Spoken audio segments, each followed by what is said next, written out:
at a gathering called Rise, and we're talking about rising above our challenges. And one of the challenges we have as human beings, and especially as women, is fear of rejection.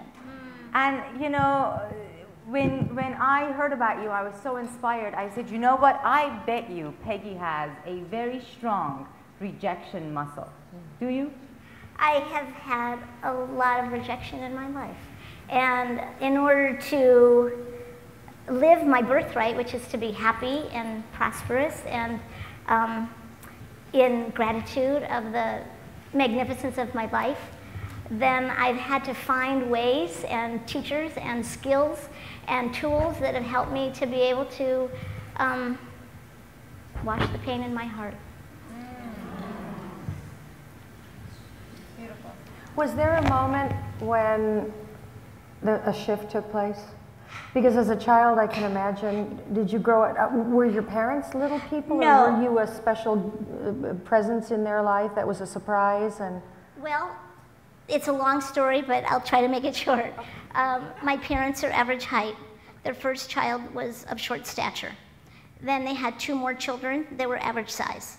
And the doctors told my parents that it would never happen again. They sort of misdiagnosed my brother, and it's very complicated about some little people are caused by dominant genes in which there's only one in a family, and some, like Matt Roloff on the TV show Little People Big World, he has 3 short-statured people in his family, and I have 2 in mine. So my parents were very surprised when it happened again, and it caused a lot of disappointment and challenge, especially for my mother. So my beginning years and symbiotic phase of this time when you're one with your mother was only from therapy. I know this was a very, very challenging time. And then I went to school and the ridicule started, and you know, there are many gifts that have come out of it. But yes, there was a turning point, and I would say there have been many, like I said, many things that have happened, and tools and teachers and practices that I've taken on and moved through, and many disciplines that I use to help me to keep my heart clean so that it can stay open and I can stay strong and I can stay in the truth, because really that's what having a brave heart is all about. So when the one isolated a moment, which was like one out of many, but it was really a, you know how like you're at a plateau and then all of a sudden you go to another plateau? So this experience, one night I was doing something called the Fisher-Hoffman process, which is a very deep psychological look at your negative experience during the first 14 years of your life. And this particular night, we were doing a cathartic practice, and we were given pillows and bats and told to let out our be true, be honest, face the truth about how you really feel. And so, and let it come out in a physical way. And this kind of therapy isn't really so popular nowadays, but this was maybe 15, 20 years ago. So I'm hitting the pillows and on and on and on and on and on and on, and after a while I got tired, and when I laid back on my pillows and I closed my eyes, I saw something in my heart that changed my life. What did you see? It was a diamond. Oh. And this diamond was not just like a little diamond on your finger. This diamond was bigger than my whole body. And it went from above my head to below my toes, and light was streaming out in every direction, and it was glistening, and it was just the most beautiful thing. And when I laid there and just was present with it, in that moment I knew that I'm not my body. I'm not my thoughts, my history, my personality, my memories, my tragedies, my traumas. I'm not that stuff. What I am is the essence of life. Mm-hmm. And that was...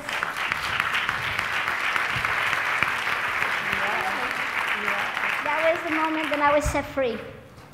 And so when I do my public speaking, I tell the audience that that moment was a breakthrough for me, but really my challenge in life now is to maintain that sense of being a diamond in every moment of my life, whether I'm in the face of rudeness, prejudice, people looking down on me, people patting my head, people doing wrong to other people. My job in life is to be that beauty, that precious love, power, and goodness that is the essence of who we all are.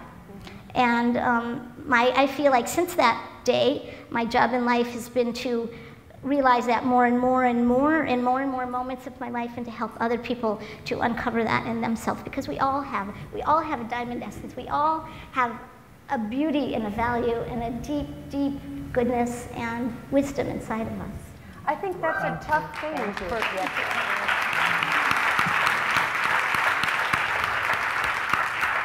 because we live at, to simplify it, 2 levels at once. We live at the spiritual level, we live at the human level. Right, right. And you read something like, I was reading over some of the notes of some of the speakers, and if you just read a phrase like, we're all beautiful and we're all valuable and we're all worthy, and you think, I know a couple of people who aren't, you know, or I don't look so good in the morning. But there's the human level, and then what you're talking about, which is this essence. That's what a great experience.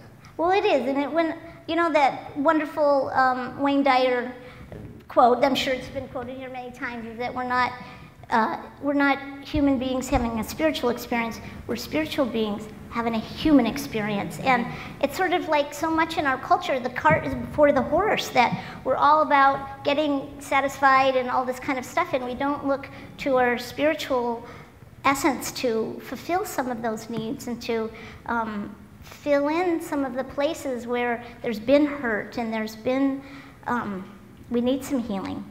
And for sustenance and for all kinds of, for wisdom, for guidance, you know, to look in the heart, those kinds of things. One of the things that touches me so much about you is that most people, and it is most people on the planet who have everything, you know, perfect when it comes to their body and to their mind, they're not willing to stretch themselves out of their comfort zone. Surely they're not willing to put themselves in front of other people and inspire others. And you, knowing that public speaking is one of our biggest fears and that we get judged when we are in front of people, you have chosen to get over all of that, to rise above it, and you have chosen to become a motivational speaker. Isn't that just amazing? I mean, that takes a brave heart. A brave heart.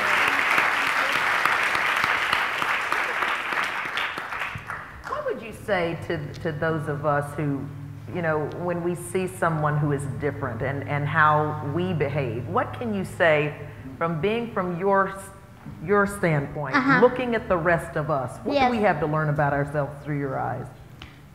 Well, I hear 2 questions. One is, how do you respond? I mean, how can you better respond to people who look different? And the other question is something more about, I wasn't sure. Me neither. But I guess clear about. I think that you are seeing sides of us that we don't see, that we may not be in a position to see. And what does that, what do we need to learn about ourselves, I guess, as you walk through the world and watching us? Watching us watch you. I mean, to ask me what you need to learn, beloved, that's not for me to say. When I first saw you, the first thing I said is, you are adorable.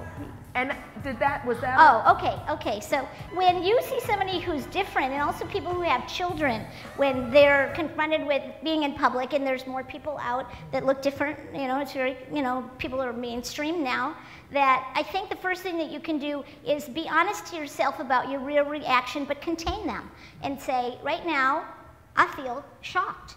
I feel stunned. I feel sad. I feel pity. I feel whatever it is that you're feeling for that person, to admit it to yourself, but contain it. And then once you have an awareness about how it is, you can go ahead and give the love.